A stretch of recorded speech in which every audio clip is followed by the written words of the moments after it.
আসসালামু আলাইকুম ওয়া রাহমাতুল্লাহি ওয়া বারাকাতুহু। সম্মানিত মুসলিম ভাই বোনেরা, বাংলাদেশে এমন মুসলমান আছে যারা শুক্রবারেও নামাজ পড়তে অবহেলিত, গাফিলতি করে, অলসতা করে।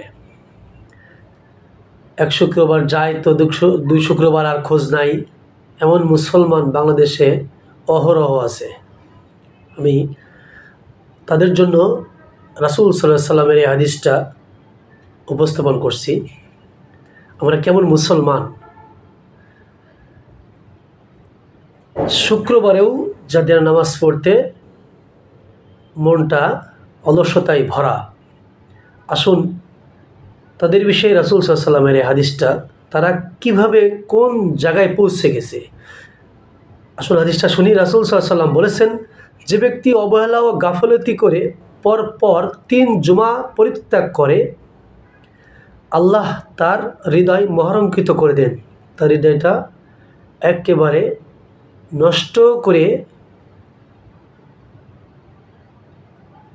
ইসলামের পথ থেকে বিচ্যুতি হয়ে যায়, সে মহরঙ্কিত করে দেন আল্লাহ তার হৃদয়। নাউজুবিল্লাহ, আস্তাগফিরুল্লাহ।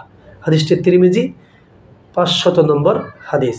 আল্লাহ রাব্বুল আলামিন আমাদেরকে যারা এখনও শুক্রবারে অনিয়মিত, 5 ওয়াক্ত অবশ্যই পড়ব, শুক্রবার যেন যারা অনিয়মিত আছে তারা শুক্রবার সহ আল্লাহ আমাদেরকে 5 ওয়াক্ত নামাজি হওয়া তৌফিক দান করুন, আমিন। আসসালামু আলাইকুম ওয়া রাহমাতুল্লাহি ওয়া বারাকাতুহু।